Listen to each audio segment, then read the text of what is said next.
마가복음을 보는 것은 오늘이 마지막일 것 같습니다. 다음 주에는 특세 본문으로 말씀을 들을 텐데 여러분 설교를 다루지 않더라도 마가복음 묵상을 끝까지 정주행하십시오.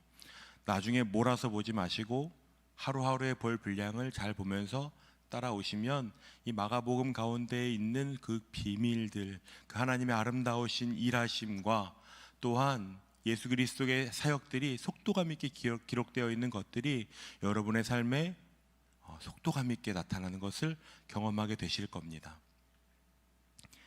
예수님을 향한 대제사장들과 서기관들 그리고 그 외의 종교 지도자들과 기득권층의 분노가 이제는 아주 노골적으로 드러나고 있습니다. 예전에는 조심하면서 그런 것을 수군댔다면 이제는 눈치를 보지 않습니다.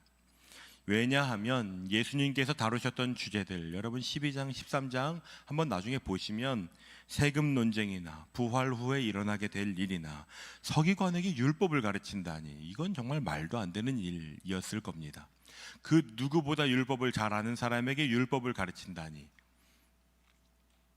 헌금에 대해서, 성전에 관한 이야기, 이 모든 것들은 종교 지도자들의 심기가 편했다가도 불편하게 될 일들, 그러니까 감정이 이미 안 좋은 상태에서 지금 더 문제가 될 만한 거리들을 연속해서 예수님이 다루시니까 이 사람들이 이제는 더 이상 못 참아, 이렇게 되는 상황이 되었습니다. 그래서 그들이 내린 결정이 14장 1절입니다. 우리 잠깐 한 번 더 보겠습니다. 이틀이 지나면 유월절과 무교절이라 대제사장들과 서기관들이 예수를 흉교로 잡아 죽일 방도를 구하며 이르되 민난이 날까 하노니 명절에는 하지 말자 하더라. 뉘앙스를 보시면 결정은 이미 다 했고 이제는 언제 하지만 고민하고 있는 겁니다. 흔히 퇴사를 결정할 때 이런 프로세스를 거치죠. 마음으로는 결정했고 언제쯤 하지? 이렇게 생각하는 거, 이거 굉장히 달라요. 이직을 해볼까? 라고 고민하는 것과 이직을 할 거야, 언제 할까? 이건 다른 얘기입니다.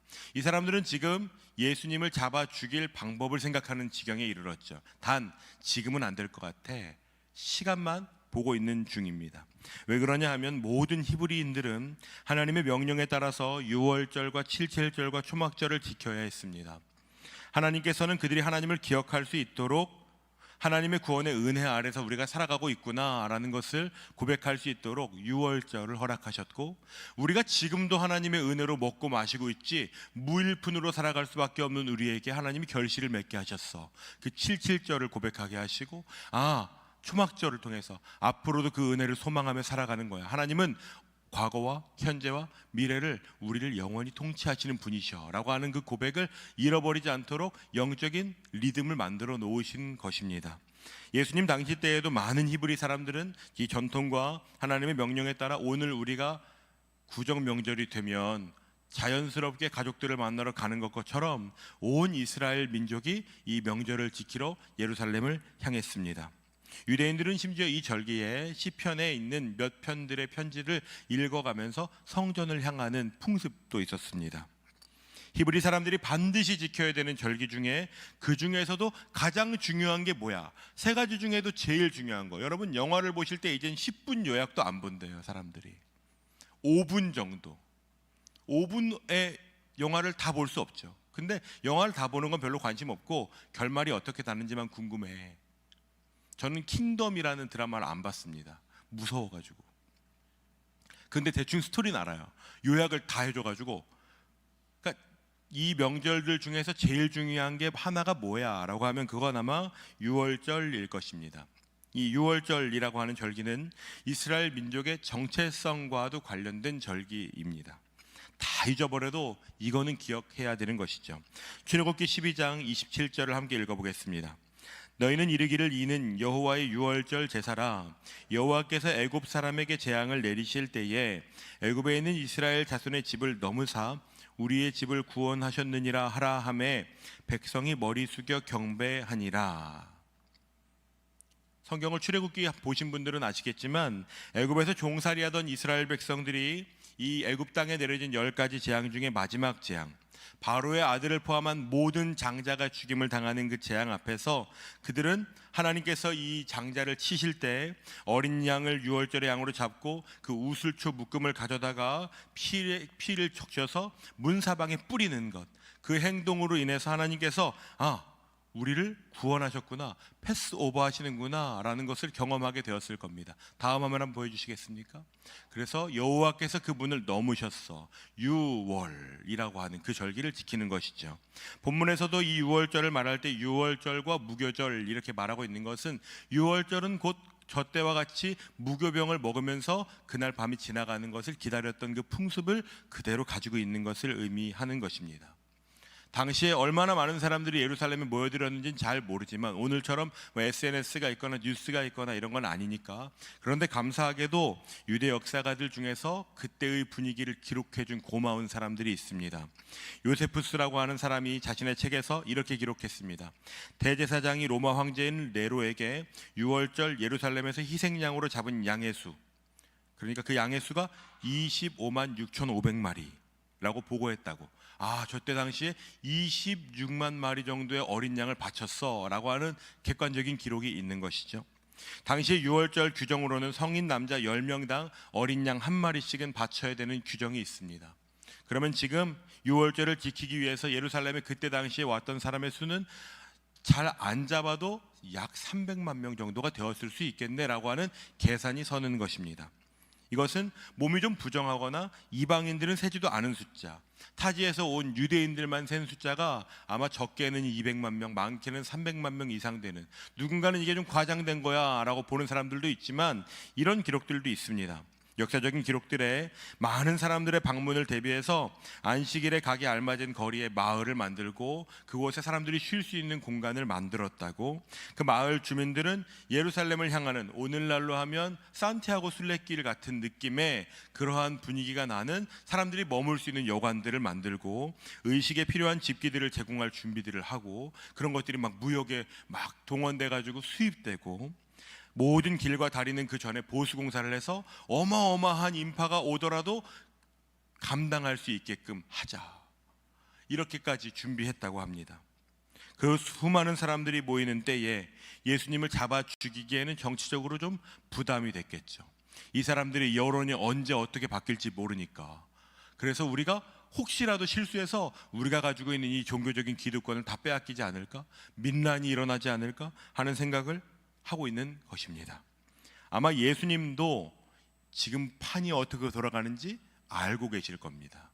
분위기가 어떻게 돌아가고 있는지. 사람들은 자꾸만 모여서, 대제사장과 서기관들이 모이면 주목을 받을 수밖에 없어요. 그 사람들이 모여서 수군수군대고 이제는 그 분노를 막 드러내고 있다고요.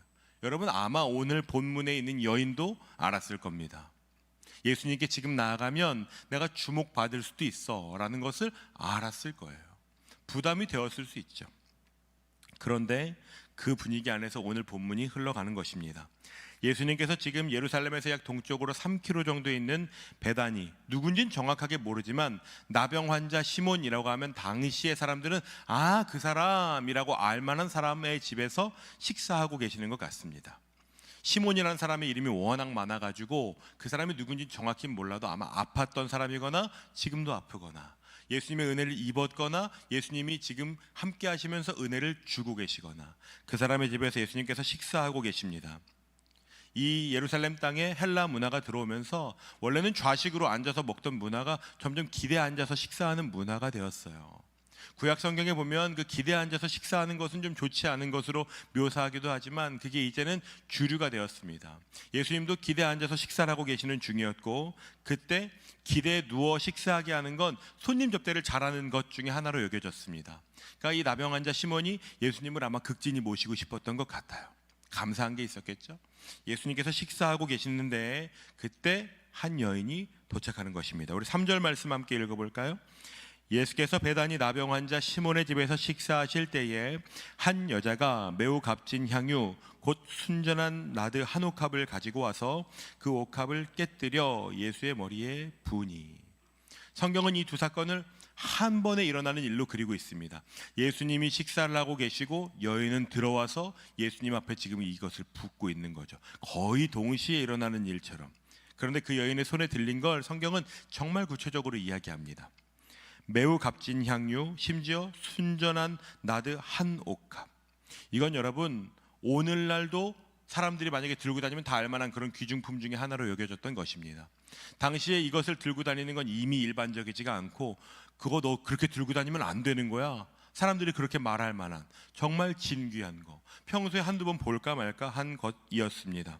나드라고 하는 것의 원산지는 히말라야 일대, 정확히는 인도입니다. 3,000m 정도에 있는 그 고지에 있는 식물의 뿌리인데요, 이런 기록이 있더라고요. 주 1세기에 로마 황제 티투스에게 바친 나드 향유를 만드는 저 원재료, 그 뿌리와 줄기의 값어치가 453g에 100데나리온, 그러니까 100일 정도 성인이 일해야 되는 거, 가공되지 않았고 원자재 자체가 그 정도 값어치가 있었다고 합니다. 그러니까 그걸 가지고 가공을 해서 향유를 만들어서 옥합에 담았다면 그건 정말 엄청난 값어치를 다했을 것입니다.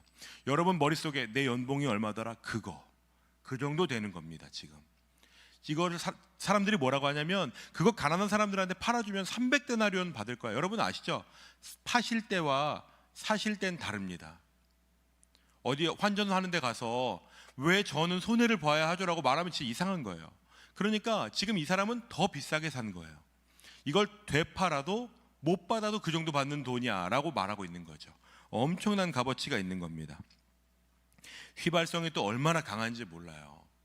향수 좋아하시는 분들 계십니까? 향수의 값어치가 엄청나죠. 그런데 어떤 향수는 뚜껑을 정말 열어놓으면 안 되는 향수도 있어요. 금방 날아가 버리는 것도 있다고요. 지금 이 옥합 안에 담겨있는 순전한 나드, 이것이 그런 것입니다. 그래서 당시에 밀봉할 수 있는 가장 고급 기술로 그것을 이 도자기 안에 담아서 그 뚜껑을 밀랍으로 닫는 거예요. 그런데도 그 향이 났다고요. 사람들이 다 알았을 겁니다. 1년 내내 일해도 안 될 만한 엄청난 값어치의 것을 가지고 나와서 예수님이 식사하시는데 그것을 깨서 예수님께 부어드리는 거죠. 상상 한번 해보십시오. 여러분 식사하시는데 누가 갑자기 들어와서 보리차를, 엄청 좋은 보리차라고, 엄청 당황할 거라고요. 그러니까 지금 그것을 부어드리는 건 일반적인 사람들의 시선에서는 미친 겁니다. 이상한 일. 사람들이 그러니까 이렇게 반응하는 거예요. 4절과 5절 한번 읽어볼까요? 어떤 사람들이 화를 내어 서로 말하되 어찌하여 이 향유를 허비하는가? 이 향유를 300데나리온 이상에 팔아 가난한 자들에게 줄 수 있었겠도다 하며 그 여자를 책망하는지라. 서로 말했다는 건 뭔지 아세요? 한두 사람의 의견이 아니었다고요. 모두가 눈이 동그래졌을 거예요. 뭐야? 저걸? 왜 여기서? 미쳤어? 이런 얘기들을 했을 거예요. 그 여자를 막 혼냈을 거예요. 면박을 줬을 거고 소리를 질렀을 거예요. 사람들이 다 예수님 식사하고 계시는데 그 앞에서요. 그들이 대는 핑계를 잘 보십시오. 가난한 자들에게 줄 수 있었을 거라고 말하면서, 여러분 그 가난한 자들에게 먹일 것을 주셨던 분이 누구십니까? 그 어떤 사람들 중에 그 가난한 사람들에게 무언가를 주었던 사람이 있을까요? 이제 그 사람들이 지금 아까운 거예요. 그 마음엔 뭐가 있는 줄 아세요? 나한테 주지 차라리. 그 아까운 걸 왜 그렇게 낭비하는 거야? 본인은 그것과 비교할 수 없는 걸 쓰지도 않으면서 평가하는 거죠. 지적하고 책망합니다. 그리고 예수님께서 그들에게 이렇게 말씀하세요. 우리가 본 성경으로는 가만두라 라고 되어 있지만 공동 번역은 좀 더 감정을 담아서 이렇게 얘기합니다. 참견하지 마라. 너희들은 그렇게 살지도 않으면서 참견하지 마라고 말씀하세요. 그리고 그 행한 일, 여인을 변호하세요. 그 기름의 용도가 무엇인지를 명확하게 말씀해 주시는 거죠. 그 여인이 나에게 어떠한 행동을 하는지 너희들 알아? 아마 제 추측에 여인은 예수님이 장례를 준비하는 마음은 아니었을 거예요. 그러나 그저 가치 있는 거, 내가 드릴 수 있는 가장 귀한 것을 드리고 싶은 마음이 있었던 것뿐이었을 거예요. 예수님께서 그런데 그 감사한 마음을 아세요. 제가 성경을 곱씹고 곱씹으면서 은혜가 되었던 지점이 뭔지 아세요? 그것은 이 여인이 왜 그러한 것을 드렸는지를 설명하지 않는다는 거예요. 사랑하는 것은 여러분 어쩌면 이유가 없는 겁니다. 그냥 해주고 싶은 거, 그냥 주고 싶은 거, 아깝지 않은 거, 계산이 서지 않죠. 아내랑 어저께 시골에 갔다 오면서 이제 저는 소리만 듣고 어떤 방송에 이혼 전문 변호사가 나온 그 기사를 듣게 됐어요. 근데 그 변호사가 하는 말이 이런 거예요. 요즘은 가사 노동도 엑셀로 계산을 해서 내가 이번 주에 1.5시간 더 일했으니까 다음 주엔 너가 더 일해. 그런 계산을 하다가 이혼한대요, 실제로. 여러분, 사랑한다는 것은 이유가 없는 거예요. 성경이 지금 이 여인이 왜 그걸 했는지 구구절절 말해주지 않아요. 지금 성경이 주목하고 있는 건 뭔지 아십니까? 그것은 뭐라도 드리고 싶은 마음이에요. 감사한 마음. 내가 뭘 드릴 수 있지? 내가 드릴 수 있는 가장 가치 있는 걸 고민해 보는 거죠. 수소문했을걸요? 더 좋은 거 없어요? 더 예쁜 거 없어요? 더 진한 거. 그러니까 성경이 그걸 최상급의 표현으로 쓰고 있는 거죠. 여러분, 최상급은요 쉽게 구할 수 없습니다. 저희 사역자 중에는 기타에 관심 있는 분이 몇 분 계시거든요. 기타가 좋은 기타가 뭔지를 알게 되는데 저에게 멍청 비용이 한 20년 정도 들었습니다. 20년 동안 기타를 사고 팔고 이건 좋고 안 좋고, 그리고 이제 알게 되는 거예요. 그러니까 안목이 생기려면요 고민해야 된다고요. 이 여인이 굉장히 고민했을 거예요, 이걸 구하려고. 그런데 그 이유를 성경이 말하지 않는다고요. 그 마음이요. 예수님께 내가 이것을 드릴 수 있을까? 내가 이걸 드리고 싶다. 드려야지. 여러분, 그 마음을 성경은 지금 보여주고 있는 것입니다. 그리고 그 마음을 담아서 기름을 붓습니다. 기름을 붓는 일은 당시에도 일반적인 일은 아니었어요. 대제사장이 만약에 누군가에게 향유를 부었다면 그는 아마 선지자 혹은 그리스도라고 인정받았을 것입니다. 사무엘이 다윗 왕에게 기름을 부으니까 다윗은 왕으로서의 권위를 가지게 되는 것이에요. 기름을 붓는다는 것은 그런 거예요. 법적인 효력을 가지거나 군사적인 효력을 가져요. 그런데 지금 사람들이 난리치는 이유는 뭐예요? 이 여인은 그런 권세가 없잖아요. 그냥 여인, 이름도 기록하지 않는다고요. 너가 뭔데 그런 걸 드리는 거야? 사람들이 윽박지릅니다. 그래서 비난해요. 이미 정치적으로 이 여인이 예수님께 그걸 부어드렸다는 소문이 나면 아마 이 여인은 정치적으로 굉장히 어떤 어려움에 당할 수도 있어요. 너가 그때 그 향유를 부어드린 그 여자야? 라고 지적받으면 목숨을 잃을 수도 있다고요. 그런데도 물러서지 않고 그 귀한 마음을 모아서 부어드리는 것이에요. 그리고 그 마음을 예수님이 아시는 게 전 너무너무 좋습니다. 예수님이 뭐야? 라고 하시지 않고 너 이런 마음이었구나를 꿰뚫어 보신다고요. 그 여인이 향유를 고르는 동안 예수님은 이미 그 마음을 아셨을 거예요. 여러분, 멋지지 않습니까? 아마 그 여인이 향유를 가지고 오다 중간에 깨졌어도 예수님은 그 마음을 받으셨을 거예요. 확신할 수 있습니다. 여러분이 만약에 예수님 앞에 내가 좀 멋진 삶을 살고 싶고 성공해서 영광을 올려드리고 싶어, 그런데 내가 실패하면 사단은 너 망했어 라고 말합니다. 그런데 예수님은 그 여인이 그걸 준비한 마음을 아신다고요. 사람들은 그걸 모르니까 비난하는 거죠. 예수님이 아시면 되는 것 아닙니까? 예수님께서 이렇게 말씀하세요. 그 여인의 동기와 목적도 다른 사람들이 다 모르죠. 예수님 지금 살아계신데 뭐 그런 말씀을 하세요? 예수님이 이미 내가 십자가의 고난을 받고 죽을 거야, 그리고 살아날 거야 말씀해 주셔도 제자들도 못 알아듣는다고요. 그런데 여인이 그것을 부어드렸을 때 예수님이 이 여인은 내 장례를 준비했어 라고 말씀하셔요. 아무도 이해하지 못했을 겁니다. 그리고 이 여인이 행한 일이 온 천하에 전파되게 하라고 그렇게 말씀하시죠. 이 여인의 이 목마름이 어떤 건지 느껴지십니까? 예수님께 더 귀한 것, 내가 받은 은혜에 비하면 이건 아무것도 아니지, 그 감사하는 마음이 있는 거예요. 예수님께 내가 받은 사랑에 비하면 이건 아무것도 아니야. 예수님도 지금 아시는 거예요. 지금 나에게 나온 사람들은 나를 어떻게 하면 잡아 죽일까? 나를 어떻게 하면 곤란하게 만들까? 심지어 제자들도 어떻게 하면 예수님이 왕이 되실 때 내가 한 자리 차지할 수 있지? 그것만 골머리를 쌓고 있는데 이 여인이 얼마나 반가우셨겠어요. 아마 어린 아이들이 예수님에게 달려왔던 그때 그 예수님의 마음이 오랜만에 다시 느껴지셨을 거예요. 와, 너는 그 마음을 가지고 나에게 나왔구나. 그러니까 오늘 본문은 예수님의 그 간절한 마음과 내 마음을 알아주고자 하는, 알아주기를 바라는 마음과 예수님을 향한 그 사랑하고 간절한 감사의 마음이 만나는 장면이에요. 향유를 담은 이 옥합은 대리석으로 만듭니다. 그런데 그것을 실화석고라고 하는 좀 가공하기 좋은 걸로 만든다고 해요. 이 옥합을 쓰는 방법은 단 하나입니다. 그것은 뚜껑을 잘 해가지고 와인 따듯이 따는 게 아니고 깨뜨려야 되는 거예요. 일회용이에요. 낭비입니다. 그러니까 그게 예수님 머리에서 깰 수 없잖아요. 계란 깨듯이. 그러면 이것을 바닥에 깨가지고 그걸 부을 거라고요. 그럼 바닥에도 막 묻는다니까요. 낭비예요. 이건 정말 사치스러운 거예요. 그런데 여인이 지금 그렇게 옥합보다 그 속에 들은 향유가 훨씬 귀하니까, 그보다 뭐가 더 귀해요? 예수님께 드리고 싶은 그 마음이 훨씬 귀하니까, 예수님께 드리는 거는 절반도 안 돼도 내가 여기 바닥에 다 흘러도 내가 이거 드릴 거라고 하는 그 마음이요. 그 마음이 훨씬 귀한 거예요. 사람들이 비난해도, 가난한 자들한테 주지 그랬냐고, 왜 낭비하냐고 해도 예수님께서 아시면 그걸로 충분한 거예요. 심지어 종교적으로 정치적으로 위험해져도요. 그 마음은 아마 예수님하고 이 여인밖에 모르실 거예요. 여러분, 그런 예수님과의 마음의 오고 감이 있어 보셨습니까? 내 마음 아무도 몰라주는데 와, 예수님이 내 마음을 아시는구나.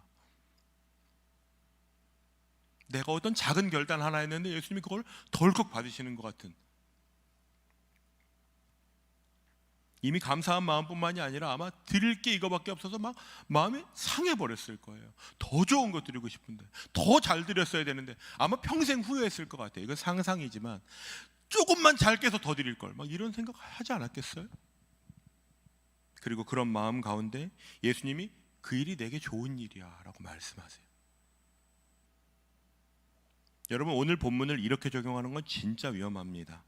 자, 모두 예수님께 드릴 좋은 거 다 가지고 오세요. 다 다음 주까지 옥합 준비해서 오세요. 여기 한 줄로 쫙 세워가지고 1등부터 10등까지 상 드리겠습니다. 뭐 이렇게. 여러분, 우리는 오해합니다. 하나님이 내게 내 귀한 걸 다 뺏어 가시려고 하나 봐. 하나님은 욕심쟁이인가 봐. 예수님이 그 옥합이 없으시다고 해서 예수님의 장래가 비참해지는 건 아닙니다. 그것을 알았던 사람이 하나 있는 것 같아요. 그 사람은 바울입니다. 로마서 12장 1절을 제가 읽어드리겠습니다. 그러므로 형제들아, 내가 하나님의 모든 자비하심으로 너희를 권하노니 너희 몸을 하나님이 기뻐하시는 거룩한 산제물로 드리라. 이는 너희가 드릴 영적 예배니라. 여러분, 이 문장을 제사에 대해서 좀 아는 사람들은 이상하다고 느껴야 됩니다. 제물은 죽어야 가치가 있는 것이기 때문이에요. 살아있는 제물은 없습니다. 제물은 죽여야 돼요. 피를 흘려 생명이 다해야 제물로서의 가치가 시작되는 거예요. 그 전까지는 제물로 준비하는 것뿐이죠. 그런데 지금 바울이 뭐라고 말하느냐면 너희 몸을 하나님이 기뻐하시는 거룩한 산 제물로 드리라. 하나님이 지금 원하시는 것이 뭐야? 아, 향유 내놔가 아닙니다. 너희들 돈 다 가져와? 아닙니다, 여러분. 우리의 마음과 우리의 진심이 그 하나님께 내가 받은 사랑이 어떤 거였지? 와, 내 삶을 내가 어떻게 하면 하나님께 더 드릴 수 있는 거지? 그것에 막 애달픈 마음이요. 그게 지금 살아있는 재물이라고 바울은 이야기하고 있습니다.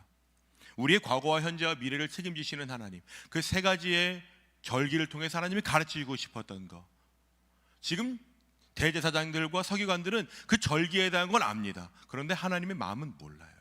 그 절기를 만들어 주셨을 때 하나님이 기대하셨던 고백들, 그 절기를 통해서 이스라엘 백성들에게 받고자 하셨던 하나님이 그 마음들, 하나님이 우리의 과거와 현재와 미래를 통치하시고 역사하시는 영원한 왕이십니다 하는 고백을 듣고 싶은데 지금은 이게 완전히 종교 페스티벌이 되어버렸다고요. 하나님 슬프시겠죠. 오늘 본문 속의 여인이 1년간 그 이상의 수고와 애씀으로 그 아무도 모를 만한 더 좋은 거 없냐고 찾아 헤매던 그 열심과, 아마 모든 시장에 소문났을 거예요. 그 여자 왔었어? 그거 구해주면 얼마 준다 그래? 소문났겠죠. 그런 애씀이 담겨 있는 거, 그런 것처럼 우리의 삶을, 여러분의 시간을, 여러분의 그 마음의 진심을 하나님께 드리는 것을 오늘 바울이 도전하고 있습니다. 왜 바울이 그걸 도전할 수 있는지 아세요? 바울이 그런 삶을 실제로 살았거든요. 바울의 유언과도 같은 디모데후서 제가 좋아하는 말씀입니다. 4장 6절에 이렇게 기록하고 있어요. 전제와 같이 내가 벌써 부어지고. 제사법 중에 전제는 여러분 쏟아버리는 겁니다. 단 한 방울로 남기지 않도록 쏟아버리는 거예요. 마치 이 여인이 향유를 깨서 부어드리는 것처럼요. 바울은 저걸 이미 현재 완료 시제로 기록했어요. 전제와 같이 내가 부어질 거야가 아니라 내가 벌써 부어졌다. 바울은 자신의 모든 삶을 다해서 그렇게 살았다고요. 그 마음을, 그 시간을, 그 기회를 오직 하나님의 영광과 복음이 교회가 이 땅 위에 세워지는 일을 위해서 아낌없이 썼던 사람입니다. 오늘 여러분 가운데 예수님과 그런 교제 가운데 나아가고자 하는 분들이 계십니까? 하나님 왜 저한테 이런 거 달라 그러세요? 그런 마음이 아니라 하나님, 제가 받은 사랑이 진짜 크군요. 제가 받은 은혜가 이런 거라는 걸 제가 압니다. 그런데 왜 저에겐 그런 마음이 없을까요? 주님, 저를 불쌍히 여겨주십시오. 제가 오늘 제 삶을 주님께 드리기 원합니다. 이게 오다가 다 깨져버렸어요. 제가 진짜 귀한 것을 가지고 왔는데 이 문 앞에서 돌부리에 넘어졌어요. 예수님 뭐라고 하실 것 같으세요? 넌 실패자라고 하실 것 같으세요? 절대로 그러시지 않는다니까요. 내가 너의 마음을 안다고. 그게 내게 좋은 일이라고. 바닥에 쏟아져도 상관없다고요. 여러분, 그러니까 제발 그 정죄로부터 벗어나십시오. 내가 완벽하지 않다는 것에서부터 여러분, 그것을 여러분 미워하는 것으로 사용하지 마십시오. 깨어져 버려도 예수님이 그 마음을 받으시면 되는 것 아닙니까? 오늘 여러분 가운데 그 마음을 가지고 주님께 나아가시는 분들이 일어나기를 바랍니다. 내 삶의 모든 흔적들과 눈물들이 가득 담겨서 그게 예수님 드릴 만한 것 같지 않은데, 그런데도 그거라도 내가 드릴 수 있는 가장 아름다운 거, 그거라도 가지고 나아가. 주님, 이게 제 오늘의 고백입니다. 그럼 주님께서 그게 내게 좋은 일이야, 여러분, 그러면 끝나는 것입니다. 오늘 그렇게 주님 앞에 여러분의 삶의 흔적을 담아 이 아름다운 향유 한 옥합을 드린 여인처럼 그렇게 나아가면 주님 반드시 그렇게 말씀하실 겁니다. 우리가 하나님 나라에 가서 그 주님의 얼굴을 배울 때, 너가 그때 그 녀석이구나, 내가 너 자랑을 여기서 얼마나 했는지 몰라. 저도 그런 삶을 살고 싶습니다. 마음이 상하고 깨지고 부서져도 다시 주님께 내가 무엇을 드릴 수 있지? 저는 정말 무일푼이거든요. 그런데 내 마음을 원하신다고 여러분 마음을 드려보시지 않겠습니까? 내 진심을, 내 모든 동기와 목적을 오직 그 주님의 아름다우심이 드러나는 일에 함께 사용하는 그 길을 함께 걸어가십시다. 우리 그렇게 이 시간 함께 기도하고 싶습니다. 함께 기도하실 때 주님 옥합을 깨트려 주님께 부어드리는 여인처럼 낭비라고 말해도, 손해를 보는 것 같아도, 이렇게 하지 그랬어 수많은 사람들이 훈수를 둬도 나 이거 주님께 드릴 거야, 내 모든 것이 주님의 것이거든, 나 이거 아깝지 않다고 그렇게 말하면서 우리의 삶을 주님께 드리는, 우리의 모든 삶을 주님께 드리겠습니다 하는 고백으로 나아가는 그 귀한 결단 가운데 함께 좀 나아갑시다. 이 시간 기도하면서 함께 나아갈 때 우리 이 말씀을 기억하시면서 함께 기도하며 나아가기를 소망합니다. 함께 기도합시다.